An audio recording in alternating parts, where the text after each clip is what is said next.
question. I've heard hundreds of these stories. I've been involved in ethical problems where, just like you, someone has a need, and I, as a physician, don't have the resources to help them. I worked in a for-profit healthcare market for 3 years. I hated it because every day I would go home angry that I was supposed to care more about their bottom line than I was my patients.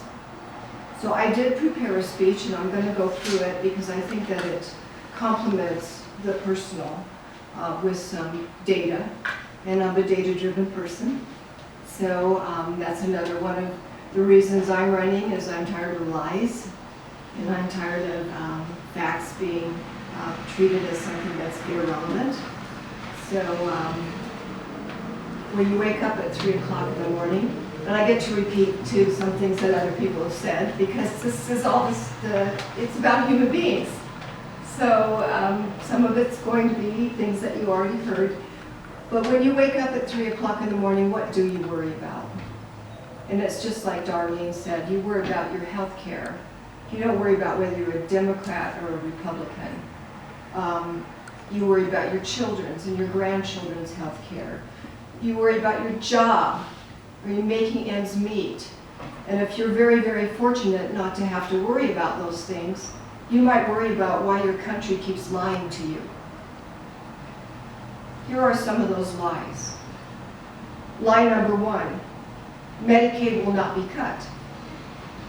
The truth, Medicaid will be cut $850 billion. Lie number 2, people won't lose their health insurance. The truth, 23 more million people will lose their health insurance by 2026.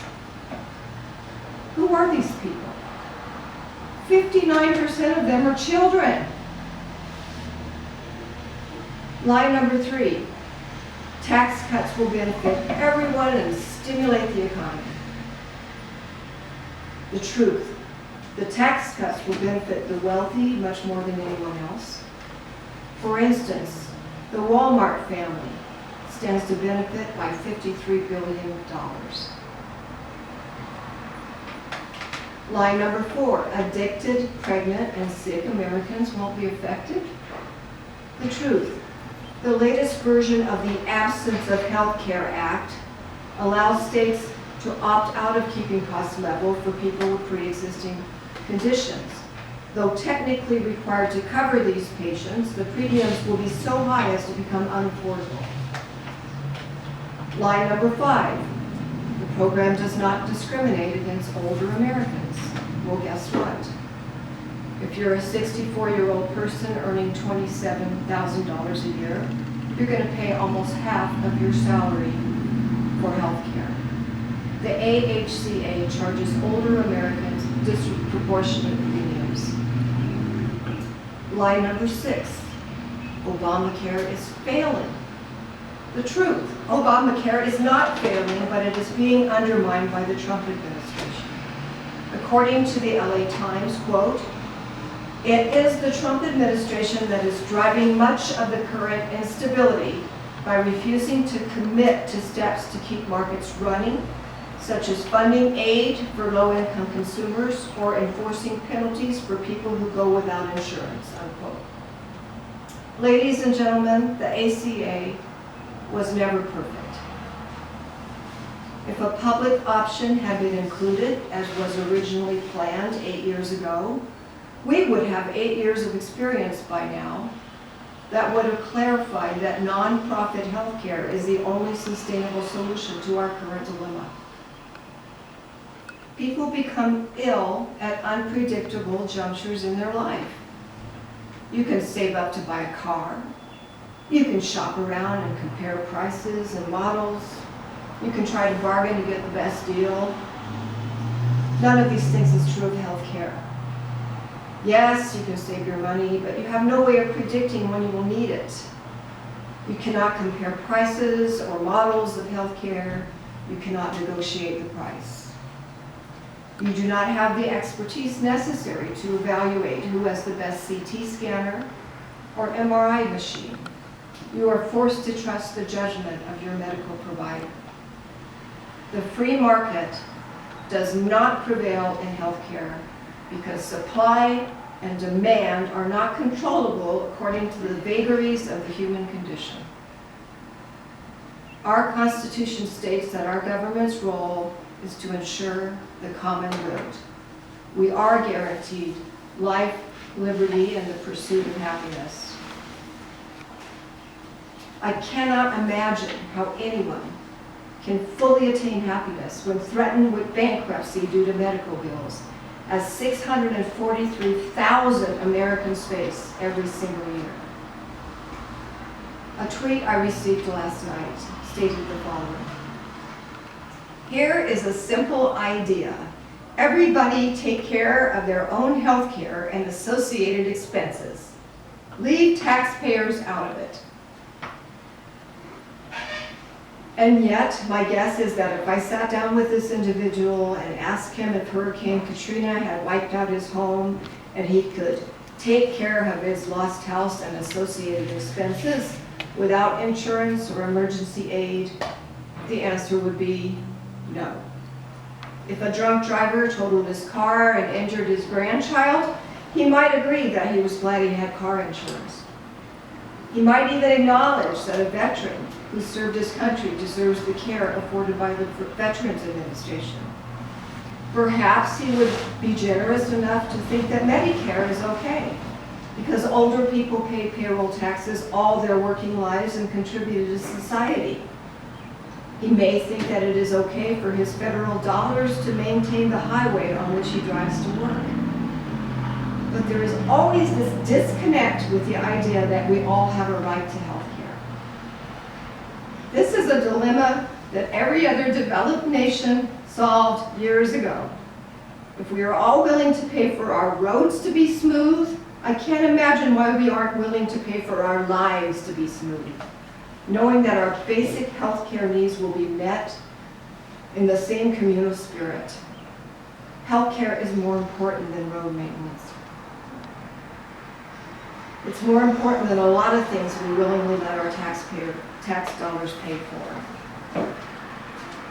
Americans pay an average of $9,000 per person per year for our healthcare system. The second most expensive country in the developed world pays half of that. And what do we get for our investment? High deductibles, while insurance CEOs rake in an average of $27 million a year. Do we have the best healthcare system in the world? Only if you are rich. A rich person can afford advanced solutions which are not available to the rest of us. The average American has less life expectancy than citizens of other developed nations. We have a higher infant mortality.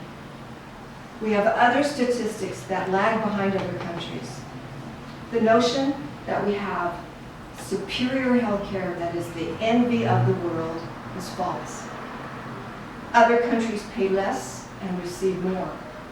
The healthcare pie is divided up more equitably. The administrative costs of providing healthcare are instructive when we examine them. Medicare Part A, which is completely publicly funded, has an administrative cost of less than 2%. You throw in the profit motive, Medicare Advantage Part D, which pays for prescription drugs, we already are up to about 4% administrative costs. Then the kind of insurance that most you and I have through our employers, the for-profit healthcare world, the administrative costs shoot up to 18 to 20%. That's because we have to pay high CEO salaries, dividends to investors, and everything is less efficient. Services between competing healthcare insurance companies are duplicative and wasteful. A public plan would consolidate administrative costs, eliminate the need to satisfy investors, eliminate ridiculous CEO salaries, and establish one consistent formulary. A public universal plan should cover the needs of children, including well child checks and vaccinations, It should cover pregnant moms and labor and delivery. It should cover those with minor illnesses and those with chronic diseases. It does not need to cover everything. Most other countries have private plans deployed alongside the basic universal public plan. The private plans can cover Cadillac services like elective procedures, infertility treatments, plastic surgery, etc. But insurers who offer private plans in most countries are more highly regulated than in the U.S. The regulations ensure that everyone working in the industry is fairly paid, but not exorbitantly remunerated at the expense of the patient. The system may or may not need to be single payer. For example, in Germany, healthcare is funded by tax dollars, but administered by highly regulated insurance networks within each province. Thus, there remains some local control, a solution which may be more palatable here in the West, where we value states' rights. Medicare for All has been proposed as a solution, but Medicare has overburdened physicians like me with a need to collect data for government purposes. The red tape in healthcare has caused early retirement for many of us, and those that stay have a low morale. There is already a shortage of primary care physicians and mid-level providers, which will only be exacerbated in the future if we continue along our current path. Almost half of a primary care physician's day involves paperwork and bureaucracy, such as checking formularies, securing pre-authorizations, which in my vocabulary is a cuss word, and fighting with insurance companies over denied coverage of procedures we feel are necessary for our patients' well-being. This is hardly a satisfying way to spend a career. The good news is that relieving us of some of these burdens will reduce costs further. In a world where the doctor-patient relationship becomes central once again, we can provide the excellent and compassionate care for which we were trained. In summary, if I would have suggested to you 5 to 10 years ago that healthcare is a right, I would have been called a socialist in a derogatory, dismissive fashion. Now, as we mature in our sense of obligation to each other, as we embrace the concept of what it really means to be an American community, we can finally have a meaningful discussion about healthcare. One of the few things Donald Trump has said with which I agree is that healthcare is indeed complicated. In my opinion, it will take a panel of experts, providers, patients, insurance specialists, administrators, bioethicists, and actuaries to find solutions that meet our diverse country's needs.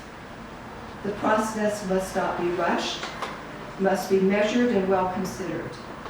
Americans have always displayed creativity and ingenuity, and there is no reason that we cannot provide people with something they so direly need in a manner that is both affordable and efficient. In the meantime, we need to keep the ACA, support its markets and subsidies to the poor, and improve it.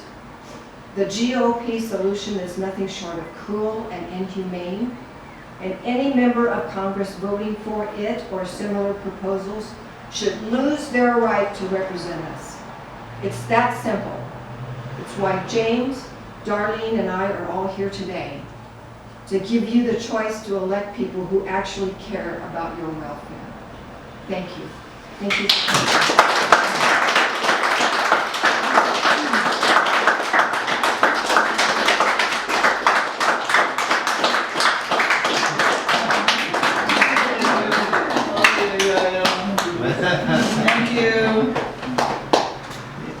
Do you have questions for us? Is there time for that? Yeah, definitely. Yeah. We're here if you have any. Yeah, we can go around. Yeah, that's a good idea. If I could say one last thing real quick, just I want to thank James, Darlene, and Dr. Kathy for coming up here. I think one thing to note really importantly is we are seeing a level of activism nowadays that is really super exciting to see, at least from a progressive side of things. You know, we have candidates like Earlene and like James and like Kathy who are here and who are willing to come to speak to us. Now, the important thing is that we go out and vote. Let's say, for example, the 6th district in Georgia, where John Ossoff is putting up a really strong campaign for Tom Price's old seat, and what the John Quist did in Montana. I mean, he came a few points away from beating a almost convicted felon, so crazy, I know, it's nuts. But Donald Trump won that district by 20 points. Now, I think we have Utah County and, you know, Darlene's district in Utah is a more progressive place than I think people realize. So let's get out, let's vote, let's flip the 4th district, let's flip the 3rd district, and let's go out and flip Warren Hatch's seat and get Old Man Hatch out. Yeah. So again, thank you all for coming. There are donuts in the back. I didn't buy them for them to sit there, so please eat them. Like us all on Facebook, like Catherine Allen, James, and Arlene, and People Power Utah County. And if you have any questions, Max and I are up here to answer them. So thank you for coming. Thank you.